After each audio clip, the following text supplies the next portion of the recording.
Mayang gabi na raw ang naibigay na flight sa mga kasama nilang senior citizen. Pero ang iba sa kanila, May 4 pa ang narebook na biyahe. Wala. Wala kami, ano mang natulong nila sa amin. Na kami pa man nang pagkusang nang nakikiusap na ganyan. Wala. Kailangan uwi na talaga kami. Kaya mahirap magtira dito. Sana po matulungan mo po kami nga masingit lang po. Kahit chance passenger lang.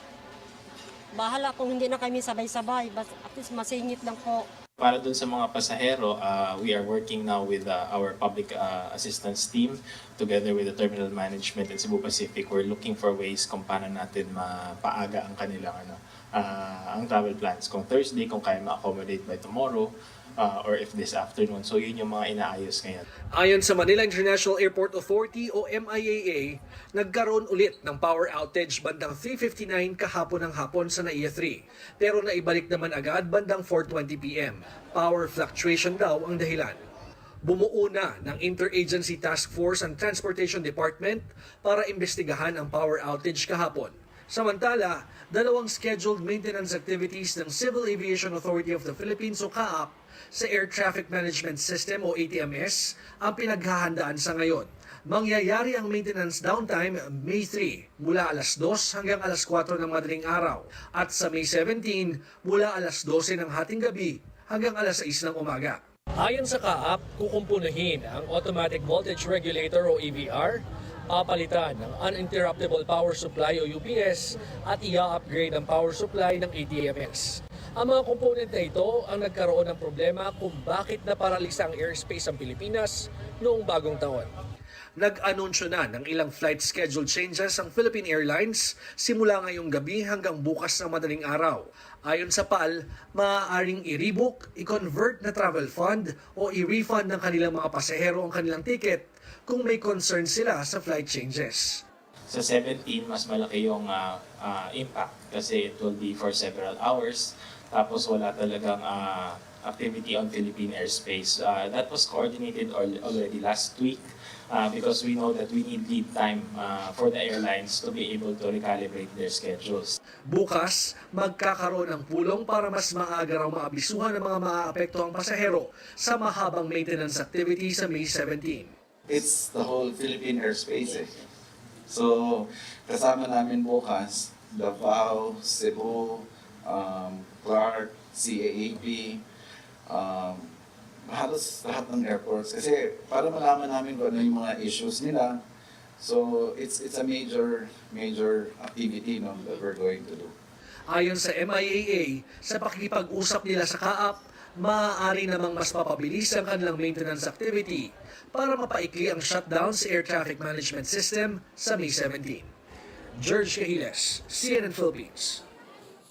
Formal nang sinimulan ang investigasyon sa nangyaring aberya kahapon sa NAIA para tukuyin ang punot dulo ng power outage. Sinabi Transportation Secretary Jaime Bautista sa CNN Philippines kanina na kasama sa pagpupulong ang MIAA, Office of Transportation Security o OTS, National Intelligence Coordinating Agency, pati na ang National Bureau of Investigation at Philippine National Police. Umaasa rin si Bautista na may ipipresentang timeline ukol sa investigasyon at resulta nito.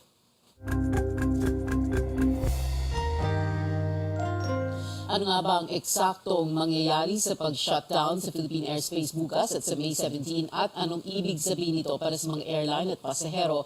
Kausapin natin ngayon si CAAP, Civil Aviation Authority of the Philippines Deputy Director General for Operations, Captain Edgardo Diaz. Magandang gabi po sa inyo, Captain Diaz. Magandang gabi po sa inyo. So, sir, what is going to happen May 3, 12:01 a.m. until 6 a.m. 2 a.m.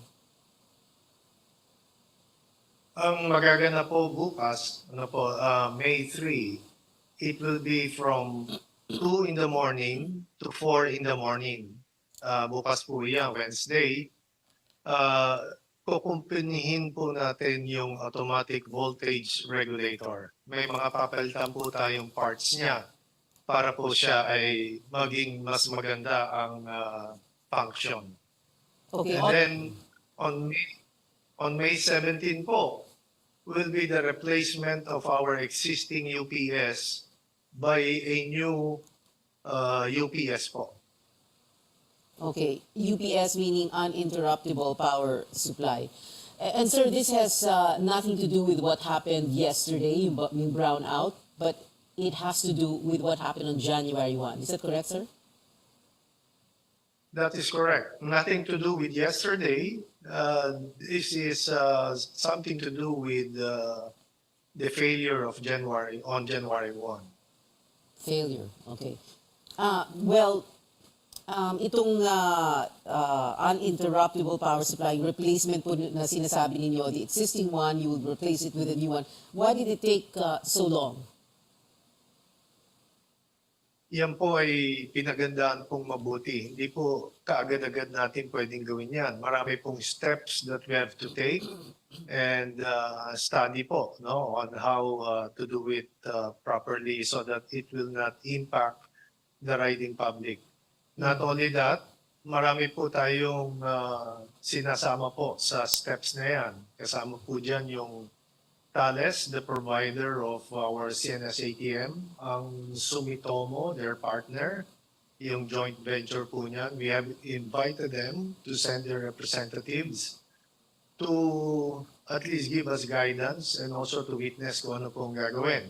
Yung pong step-by-step simulation ng ating pong gagawin ay masusi po nating pinag-aralan. Yan po ay isinaalang-alang po natin ang ating mga riding public.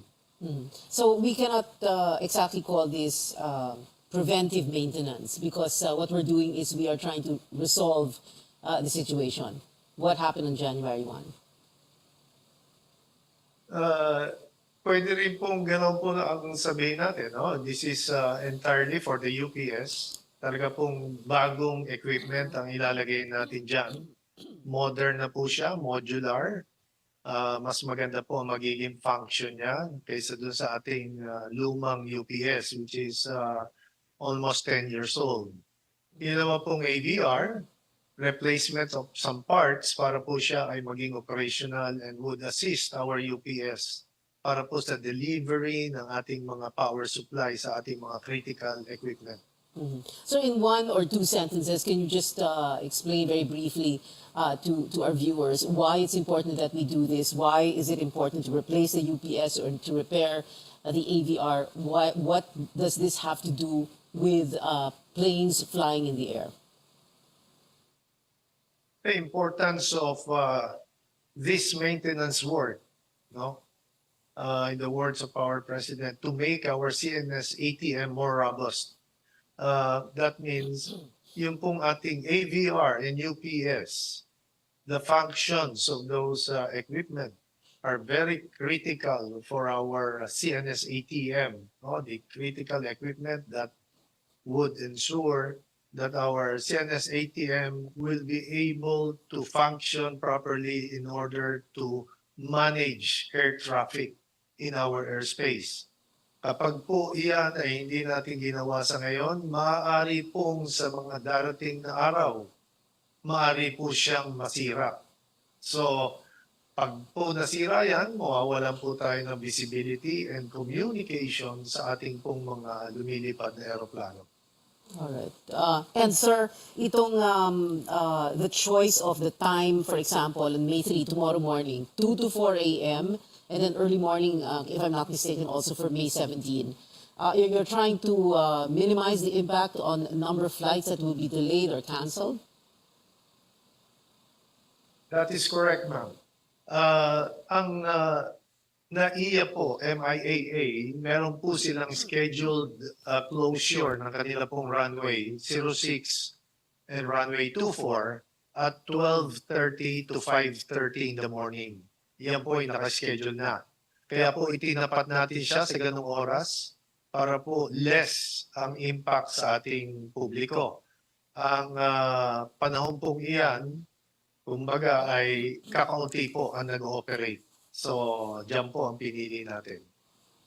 All right. And when you're ready to announce na okay na yung AVR at na-replace na po yung UPS, are we saying, sir, na hindi na mauulit yung nangyari noong January 1? ang mangyayari po dyan, once we have replaced and fixed the AVR and the UPS, mas magiging matatag po. And we will be more or less sure na hindi po mauulit, ano? Dahil mas maganda na po yung equipment natin. Though, as what we've said before, machines do break down, hindi po natin alam yan. But with the new UPS at spare parts na ilalagay po natin sa ABR, mas makasisiguro po tayo na sila ay mas matatag.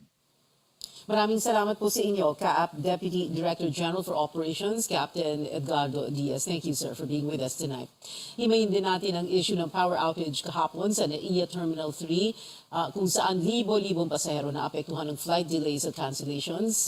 And of course, pag-usapan din natin itong magiging shutdown bukas ng madaling araw at sa May 17. Kasama po natin ngayon sa studio, dito sa studio, ang Head of Communications ng and the Public Affairs ng AirAsia Philippines na si First Officer Steve Dailisan, na dati nating kasamahan dito sa media. So, Captain, First Officer, I cannot call you Captain pala, okay. So, Steve, so tell us first, itong kanina sabi nga ni Edgardo Diaz, the Deputy Director General, that ang piniling oras is will minimize the impact on the number of flights that will be canceled or delayed for AirAsia Philippines.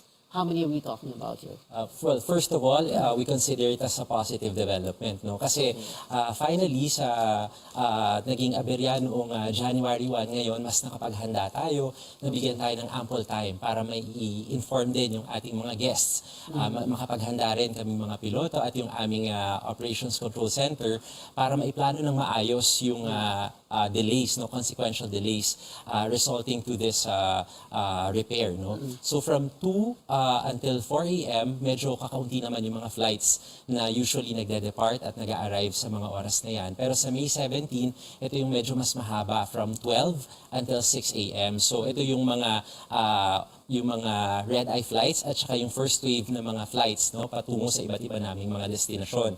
So as early as last week, Pia, nakapaghanda na ang AirAsia Philippines. Ang aming pong Operations Control Center ay nag-adjust na ng aming mga flights.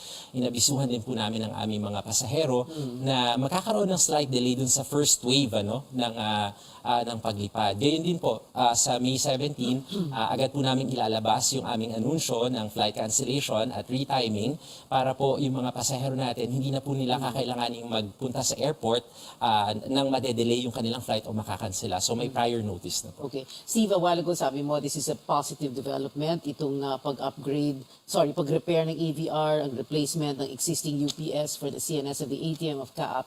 And you say this because this is going to redound to everyone's benefit. Mas gaganda ba ang takbo? Kanina nga ang tanong ko eh. So hindi na maulit mangyayari yung January 1? Tama po yung sinabi ni Captain Diaz, no? Lahat naman po ng machines, no, pwede pong magkaroon ng aberya.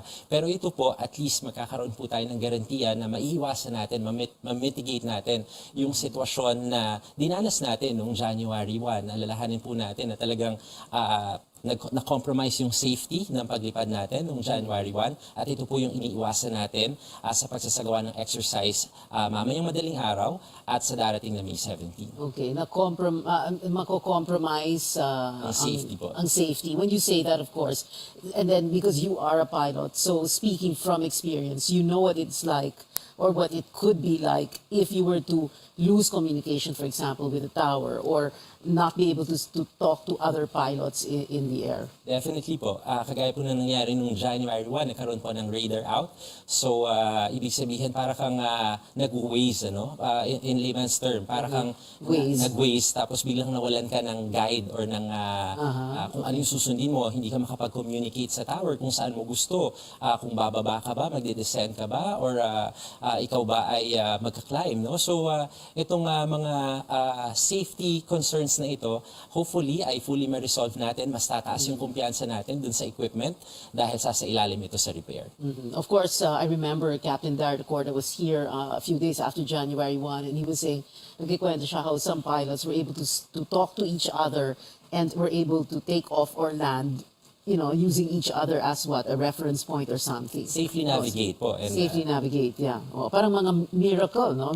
Milagro na walang aksidente noong January 1. And that is what we're trying to avoid. Yes, that's what we're trying to avoid, and we're trying to mitigate also yung inconvenience naman sa parte ng mga pasahero. Remember, sila yung pinaka talagang dumanas nung malaking inconvenience nung January 1, and these are some of the things that we're trying to avoid with the repair. Kaya po kami, as early as now, pinapaalalahanan na po namin yung aming mga guest, yung aming mga pasahero na i-check po yung kanilang SMS, yung kanilang registered email, dahil nagpapadala po kami ng rescheduling or retiming ng flights.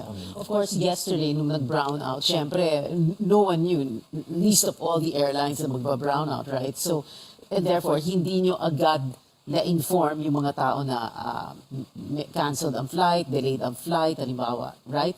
At the moment it happened, you did not know it was going to happen. Yes, I was actually there, Pia. I arrived at the airport around 1 in the morning, and suddenly nagkaroon ng...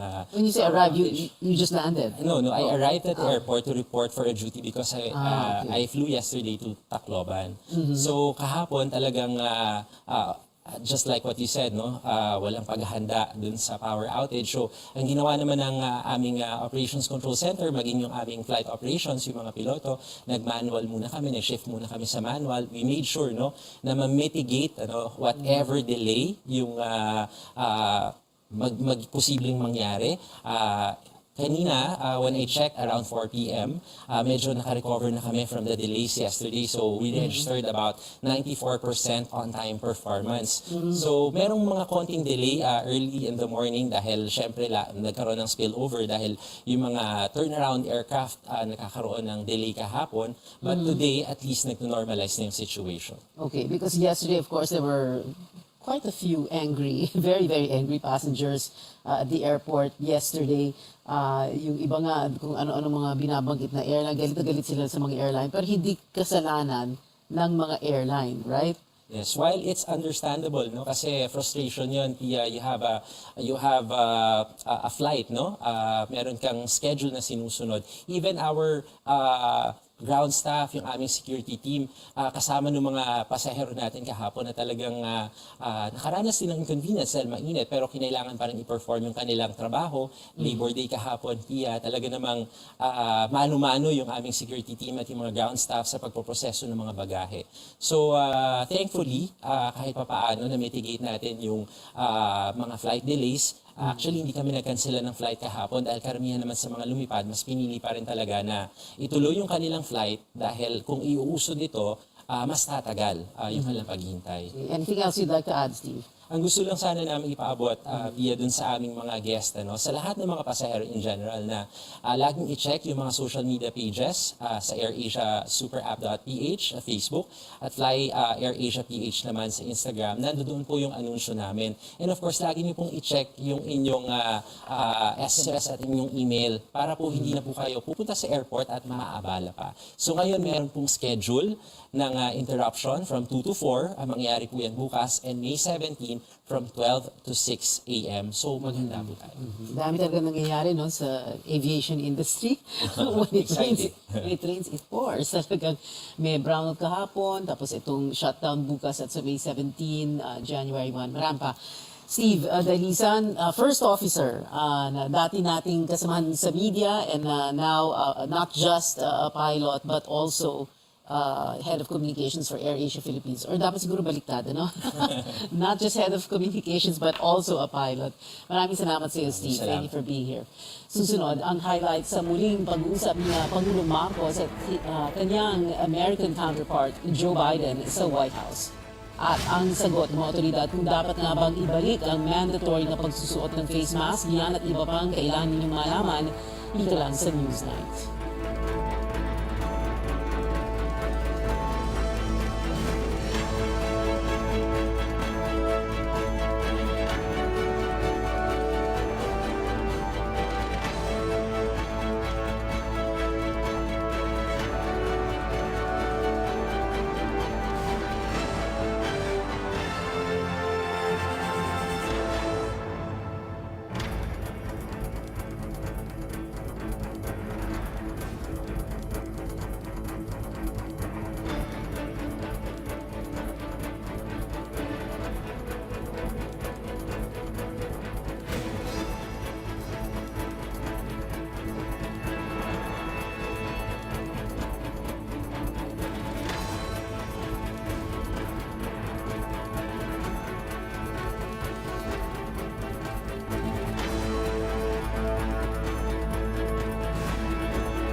Adlaw mga kaigsuunan, ilabi na sa atong mga ginikanan. Isip inyong Regional Director sa Department of Health dinhi sa Northern Mindanao, kini si Dr. Jose Liacuna Jr.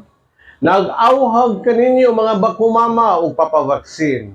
Siguraduho nato nga luwas ang atong mga chikiting sa polio, rubella o tetanus. Ang atong supplemental immunization activity nga mao ang chikiting luwas sa dugang bakuna batog polio, rubella o tetanus, nagpadayo na atong protektahan ang atong mga chikiting nga nag-edad 0 paingon sa 59 ka bulan kontra sa polio o 9 up to 59 ka bulan kontra rubella o tetanus. Ato silang babakunahan aron chikiting luwas. Alang sa kasayuran o mga pangutana sa mga adlaw or schedule sa pagpamakuna, dangop sa pinakaduol nga health center sa atong lugar. Magpabakuna na! Sulong kalusugan para sa healthy Pilipinas.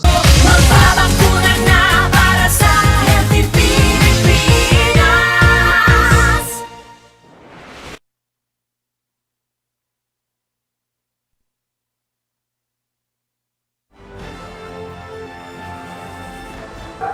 Maayong adlaw mga kaigsuunan, ilabi na sa atong mga ginikanan. Isip inyong Regional Director sa Department of Health dinhi sa Northern Mindanao, kini si Dr. Jose Liacuna Jr. Nag-auhag kaninyo mga bakumama o papavaksin. Siguraduho nato nga luwas ang atong mga chikiting sa polio, rubella o tetanus. Ang atong supplemental immunization activity nga mao ang chikiting luwas sa dugang bakuna batog polio, rubella o tetanus, nagpadayo na atong protektahan ang atong mga chikiting nga nag-edad 0 paingon sa 59 ka bulan kontra sa polio o 9 up to 59 ka bulan kontra rubella o tetanus. Ato silang pabakunahan aron chikiting luwas. Alang sa kasayuran o mga pangutana sa mga adlaw or schedule sa pagpamakuna, dangop sa pinakaduol nga health center sa atong lugar. Magpabakuna na! Sulong kalusugan para sa healthy Pilipinas. Magpapakuna na para sa healthy Pilipinas.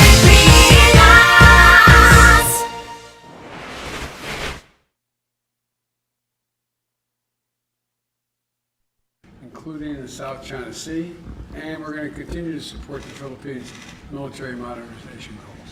Para naman kay Pangulong Marcos, natural lang para sa Pilipinas na asahan ang kaisa-isang military treaty partner nito sa gitna ng tensyon sa rehiyon. Geopolitical issues that have made the region where the Philippines is possibly, arguably, the most complicated geopolitical situation in the world right now. Dagdag pa ng Pangulo, dapat malinaw ang papel ng Pilipinas at US sa isa't isa para tugunan ang mga hamon lalo na pagdating sa South China Sea.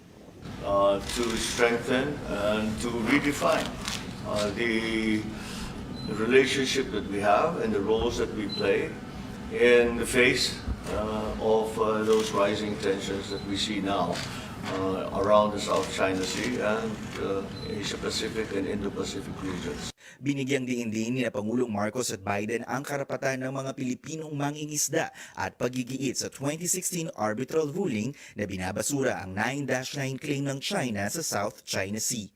Muli ring nanawagan ng Pilipinas at US ng kapayapaan sa Taiwan Strait, pero una nang nagbabala ang Beijing na dapat walang manghihimasok sa kanilang internal affair pagdating sa Taiwan.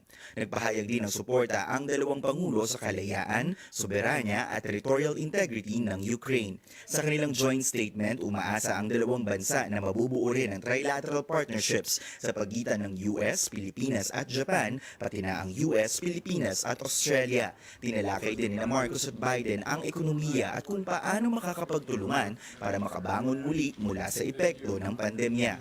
And together, we're deepening our economic cooperation, which is going to continue to deepen. I think it's mutually beneficial.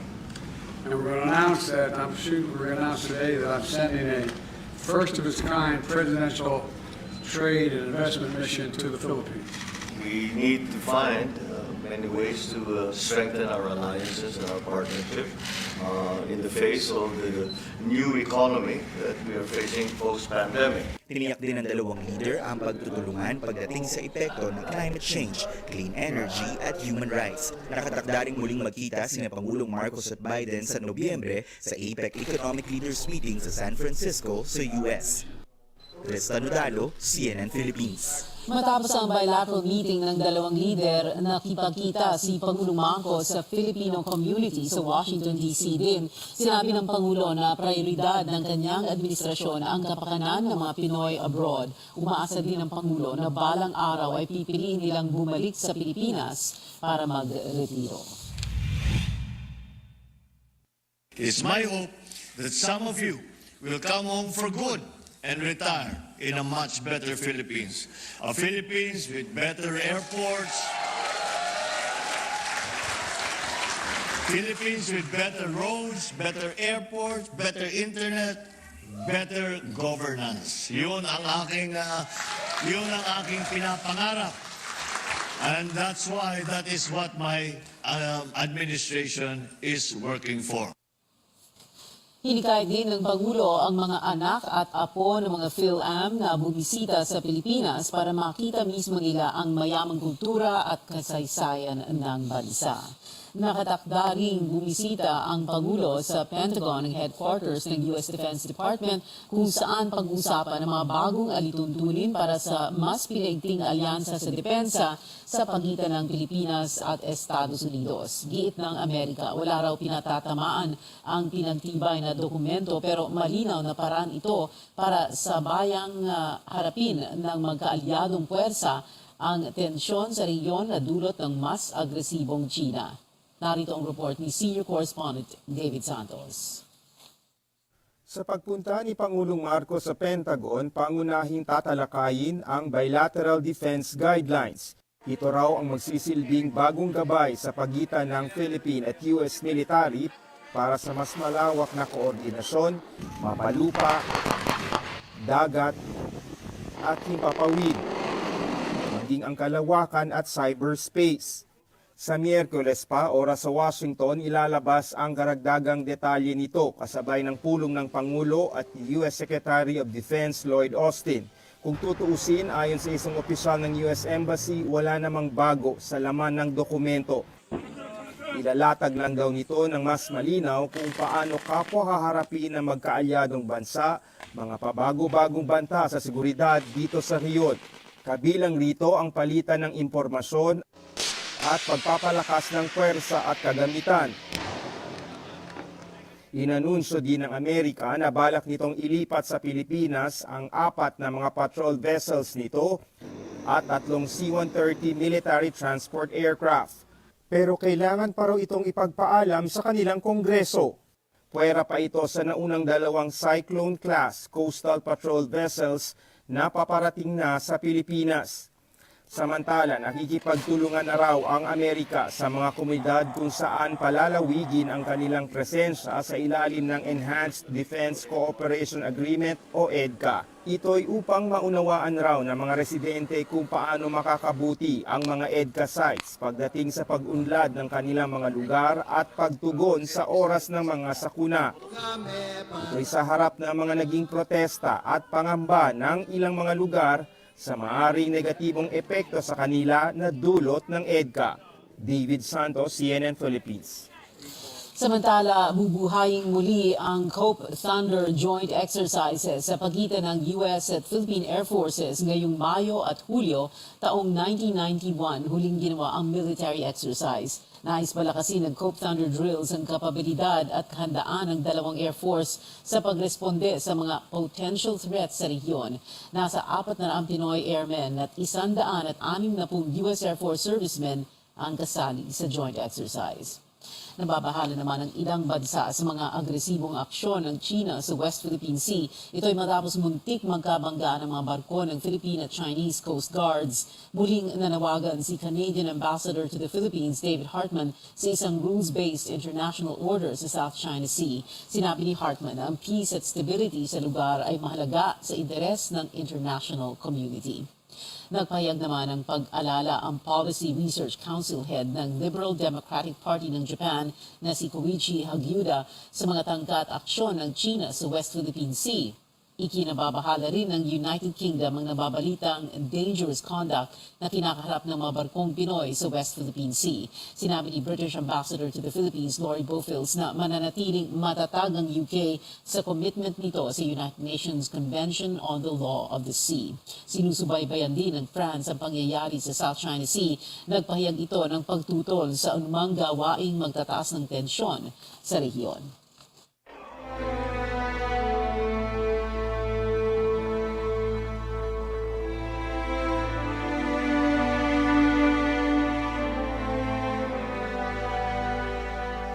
Nakatakdang dumating mamayang gabi ang panibagong batch ng mga Pilipinong naipit sa gulo sa Sudan, kabilang ang 33 estudyanteng lumikas mula Sudan noong isang linggo. Sasalubungin sila ng mga opisyal mula Foreign Affairs at Migrant Workers Departments at iba pang ahensya. Kahapon, 15 Pinoy ang dumating sa NAIA Terminal 1. Nakatanggap sila ng financial assistance at iba pang tulong mula sa DMW at Overseas Workers Welfare Administration. Sa ngayon, nasa 32 ang bilang ng mga nakauwing evacuees.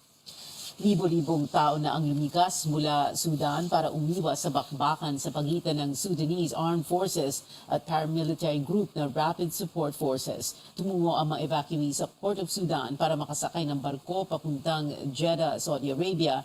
Mahigit 800,000 tao ang tinataya ng United Nations na lilikas mula Sudan. Habang nasa 400,000 tao nangangailangan ng pagkain at tulong ayon sa World Food Program. Abangan, trending ang kakaibang outfits ng bigating Hollywood celebrities sa fashion event sa US na Met Gala. At napili na ang magdadala ng watawat sa opening ceremony ng Southeast Asian Games, manatiling nakatutok sa CNN Philippines.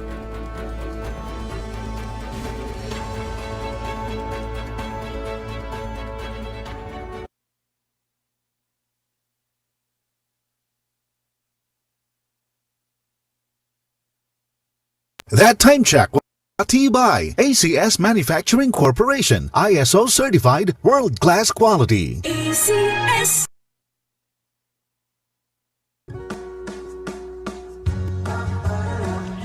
DTI para sa negosyo o konsumante. Tulumanon sa Department of Trade and Industry Region 10 matag ikaduha o ikaupat nga Biyernes sa bulan, alas 11 sa buntag hangtod alas 12 sa udto. DTI para sa negosyo o konsumante at angi.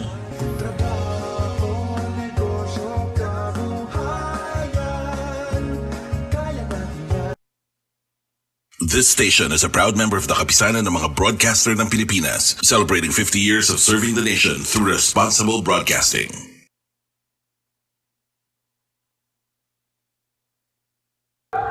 Maayong adlaw mga kaigsunan, ilabi na sa atong mga ginikanan. Isip inyong Regional Director sa Department of Health dinhi sa Northern Mindanao, kini si Dr. Jose Liacuna Jr., nag-auhag kaninyo mga bakumama o papavaksin.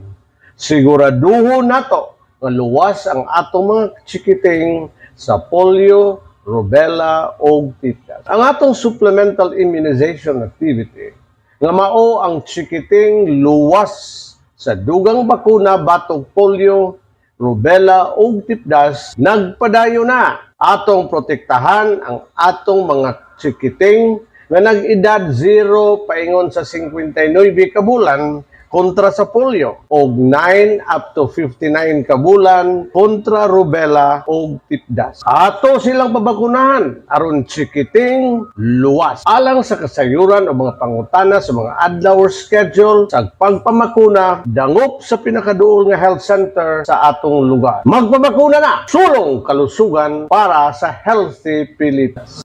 Magpapakuna na para sa Healthy Pilipinas.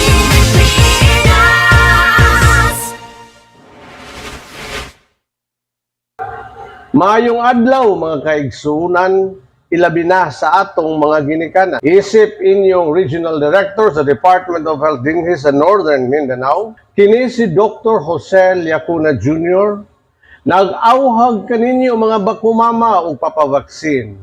Siguraduho nato nga luwas ang atong mga chikiting sa polio, rubella o tetanus. Ang atong supplemental immunization activity nga mao ang chikiting luwas sa dugang bakuna batog polio, rubella o tetanus nagpadayo na. Atong protektahan ang atong mga chikiting nga nag-edad 0 paingon sa 59 ka bulan kontra sa polio o 9 up to 59 ka bulan kontra rubella o tetanus. Ato silang pabakunahan aron chikiting luwas alang sa kasayuran o mga pangutana sa mga adlaw schedule sa pagpamakuna dangop sa pinakaduol nga health center sa atong lugar. Magpabakuna na! Sulong kalusugan para sa healthy Pilipinas. Magpapakuna na para sa Healthy Pilipinas.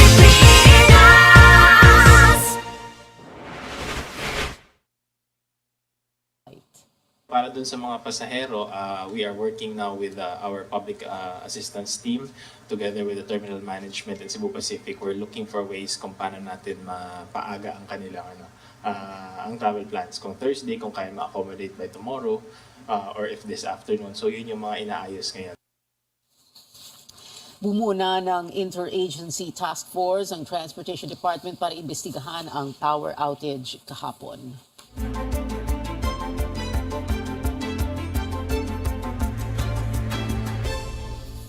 Lumobo pa sa mahigit 40% ang daily average cases ng COVID-19 sa bansa sa nakalipas na isang linggo. Ayon sa Health Department, nasa 637 ang average na bagong kasong na itatala kada araw noong April 24 hanggang April 30. Sa kabuuan, mahigit 4,400 ang naitalang bagong kaso sa linggong iyon. 22 ay malubha o kritikal ang kalagayan. Sa datos ng Octo Research Group, nag-double-digit ang 7-day positivity rate sa maraming probinsya, kabilang na ang Camarines Sur na nakapagtala ng pinakamataas na positivity rate na 39.7%. Ang positivity rate ay bilang ng mga nagpo-positibo matapos magpa-test para sa COVID-19. Samantala, sa kabila ng pagtaas ng mga bagong kaso ng COVID-19 nitong nakaraang linggo, hindi pa rin nirerekomenda ng Pandemic Task Force ang pagbabalik ng mandatory na pagsusuot ng face mask. Meron pa rin naman daw ibang paraan para maproteksyonan ang sarili laban sa virus. Maiglot ang aming correspondent, Catherine Cruz. Nagtala ng mahigit 4,400 kaso ng COVID-19 ng Health Department mula April 24 hanggang 30. 42% mas mataas sa arawang kaso sa nakalipas na linggo. Posibleng dulot raw ito ng pagbiyahe at interaksyon ng mga tao noong Semana Santa at mga summer outing. Pariniyak naman ni Health Officer in Charge Maria Rosario Vergere, kahit daw may pagtaas ng kaso, hindi ito kapareho sa sitwasyon noong 2020 at 2021. Hindi po siya nagta-translate sa mas maraming hospital admissions, hindi rin siya nagta-translate sa mas maraming severe and critical cases and even deaths. Gayun din, nananatili pong nasa low risk ang ating healthcare utilization rate sa buong bansa. Dagdag ni Vergere, posible raw na hanggang Hunyo ay umabot sa 600 ng bagong kaso bawat araw at pwede namang bumaba yan pagdating ng Hulyo. Ang ilan namang nakausap natin, hindi na raw masyadong nag-aalala kahit tumataas pa ang kaso ng COVID-19 sa bansa. Hindi na rin po ako takot, ma'am, kasi galing ako sa nagpa-booster ako ngayon. Ayos na, may dipinsa na ako, kaya lang yung iba, yun, natatakot ako sa iba. Almost naman ng tao ngayon naka-vaccine, may vaccine na. Saka parang alam na natin kung paano gagawin. Mag-ingat na lang, lagi mag-alcohol, mag-face mask. Dahil sa pagtaas ng kaso, napag-uusapan na rin ang posibilidad ng mandatory na pagsusuot ng face mask. Pero hindi raw ito nire-rekomenda ng Interagency Task Force. Masking is a means for us to protect ourselves from getting infected. And kahit ako, sasabihin ko sa inyong lahat, piliin nyo at lagi nyong pipiliin actually na mag-mask, especially in high-risk areas and if you are high-risk. Pero kung ibabalik daw ang mandatory masking, may ilang handa na raw muling gumamit nito, habang ang ilan, pag-iisipan pa raw. Willing na willing po. Okay naman po sa amin. Kasi para sa amin din naman po yun, mami. Para iwas din sakit, iwas sa gastos. Ang mahal magkasakit ngayon. Pwede. Depende. Kasi ang face mask lalo gumagastos sa pagkakaroon ay mainit. pawis, di ba? Kaya, depende sa sitwasyon. Paliwanag naman ni Vergere, kailangan ng pataasin ang tolerance ng taong bayan sa pagtaas at pagbaba ng kaso. Kaya iniiwasan na ang mga urong-sulong na polisiya para na rin daw sa ekonomiya ng bansa. Paalala nito magpabakuna laban sa COVID-19 kasama na ang first at second booster. Alamin kung paano proteksyonan ang sarili at kung nakakaramdam ng simptomas tulad ng sore throat, lagnat at ubo, manatili na lang sa bahay para maiwasang makahawa ng sakit. Catherine Cruz, CNN Philippines. Samantala, pinaigting ng Transportation Department ang mga hakbang kontra COVID-19 sa mga rail line. Mahigpit pa rin ipinapatupad ang pagsusuot ng face mask sa lahat ng tren at istasyon ng LRT, MRT at PNR. Itinaas na ng pag-asang El Nino alert sa buong bansa. Ayon sa Weather Bureau, may 80% posibilidad na magsimula ang El Nino sa pagitan ng Hunyo at Agosto.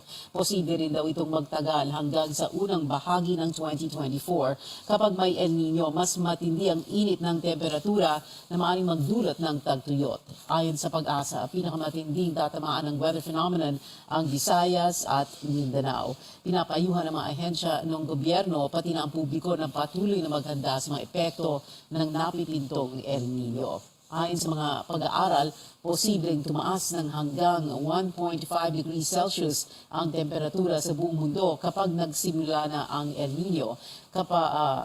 Kapag may El Nino, umaakyat sa ibabaw ng dagat Pasipiko ang mainit na hangin, partikular sa Ecuador. Nagdudulot ito ng low pressure system sa atmosphere na nagdadala ng mga pag-ulan mula silangang Amerika patungong Asya.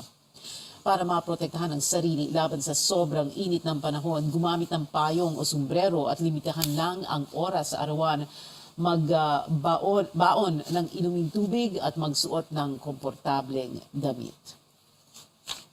Tag-init man, asahan pa rin ang kalat-kalat na pag-ulan sa Visayas, Mindanao at ilang bahagi ng Luzon dahil yan sa Intertropical Convergence Zone at Low Pressure Area o LPA. Kabilang sa mga maapektuhang lugar ang Romblon at Bicol Region. Huling naispata ng LPA East, Southeast ng Hinatuan, Surigao del Sur. Sa ulat ng pag-asa, mababa ang posibilidad na lumakas ito at maging bagyo sa susunod na 24 oras. Easterlies at localized thunderstorms naman ang maaring makakaapekto sa mga natitirang bahagi ng bansa kasama ang Metro Manila.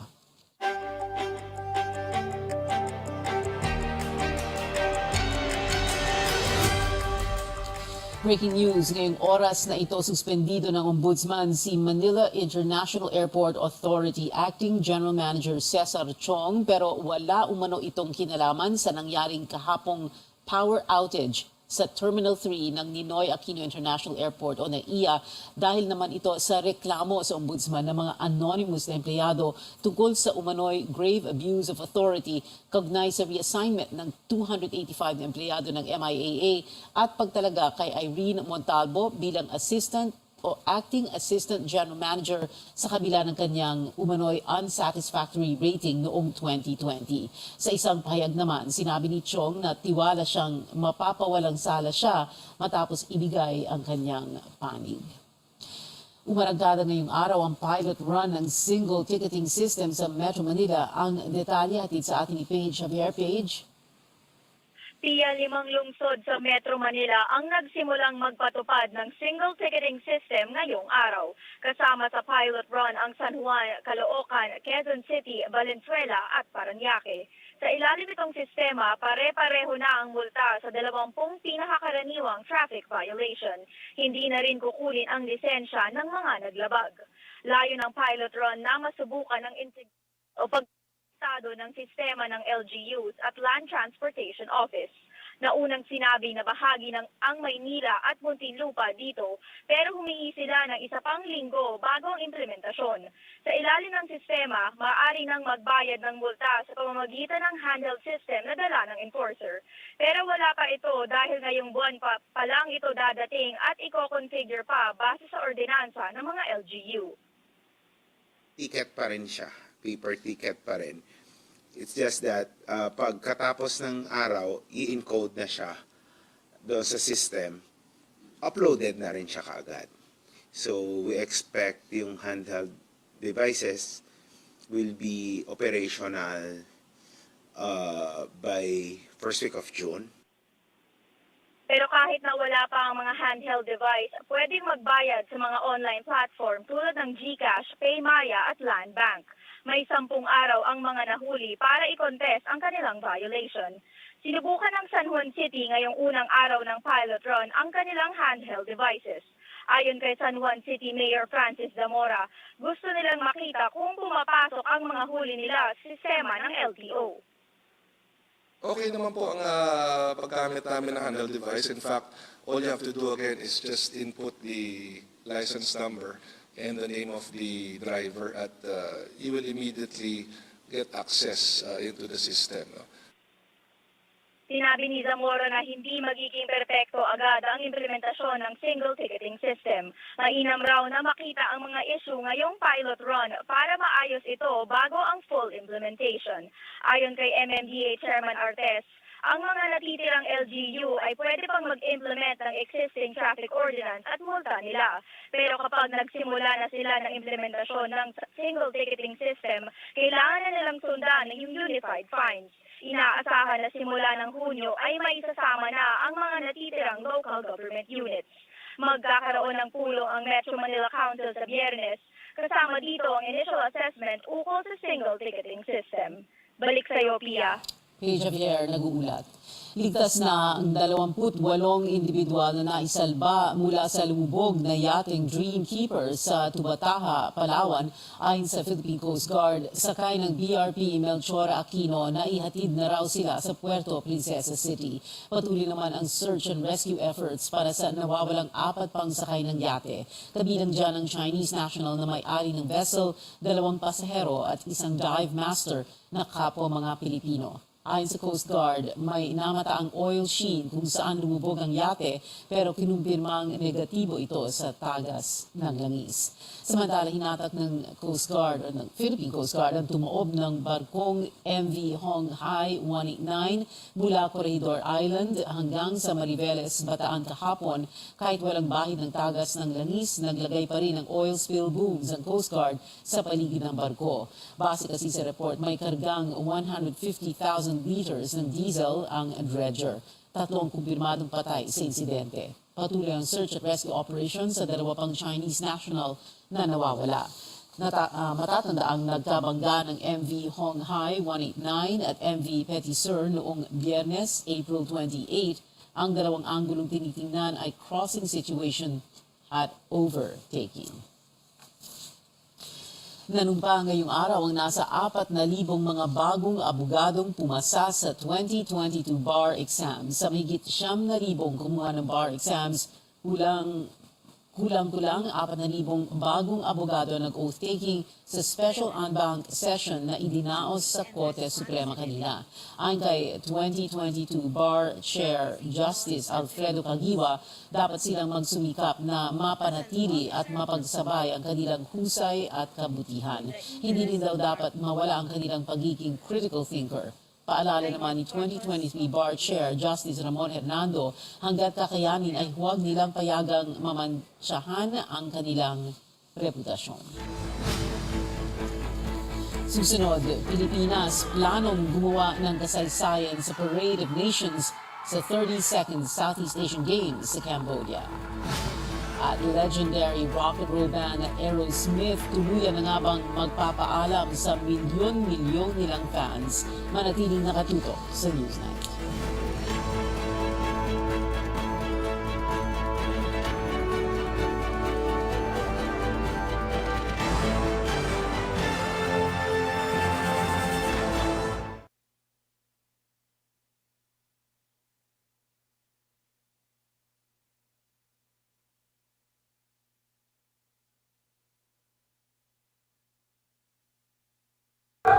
Maayong adlaw mga kaigsunan, ilabi na sa atong mga ginikanan. Isip inyong Regional Director sa Department of Health dinhi sa Northern Mindanao, kini si Dr. Jose Liacuna Jr.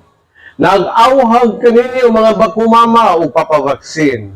Siguraduho nato nga luwas ang atong mga chikiting sa polio, rubella ug tetanus. Ang atong supplemental immunization activity nga mao ang chikiting luwas sa dugang bakuna batog polio, rubella ug tetanus nagpadayo na atong protektahan ang atong mga chikiting nga nag-edad 0 paingon sa 59 ka bulan kontra sa polio o 9 up to 59 ka bulan kontra rubella o tetanus. Ato silang babakunahan aron chikiting luwas alang sa kasayuran ng mga pangutana sa mga adlaw schedule sa pagpamakuna dangop sa pinakaduol nga health center sa atong lugar. Magbabakuna na! Sulong kalusugan para sa healthy Pilipinas.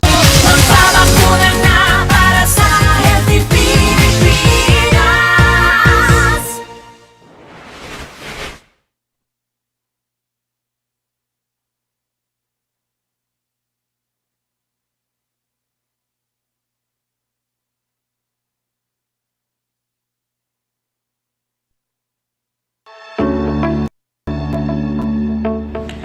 Batasana ang pagsunod sa programang Biyahing Pinoy.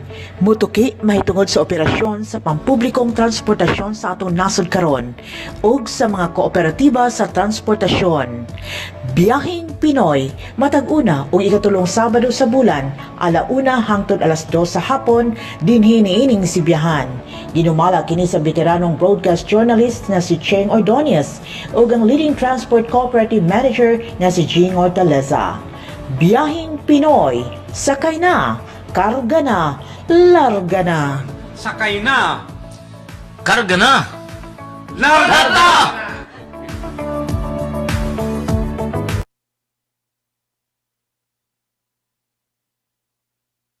National team para sa redemption tour nila. Well, the most important thing is finally we're complete.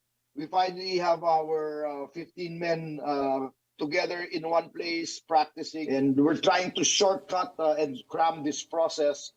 I know it's not going to be enough, but at least better to try something rather than go to Cambodia unprepared. So as much as we can, we're cramming everything in these next few days.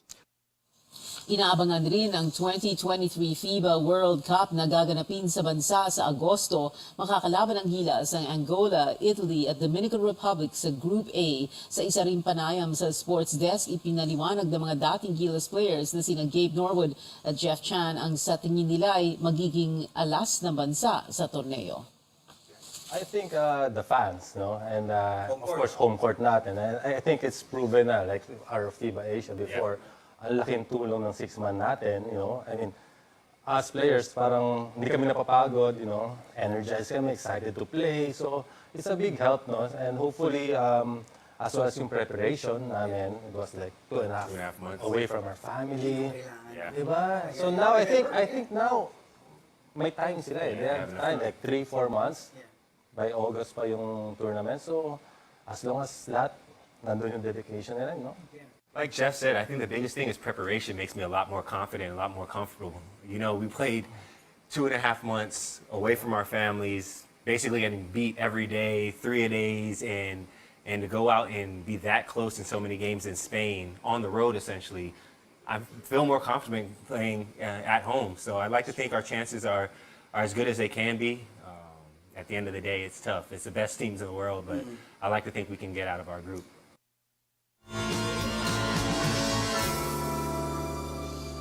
Para sa fans ng SB19 o atin, oras nang mag-18 pala, sorry.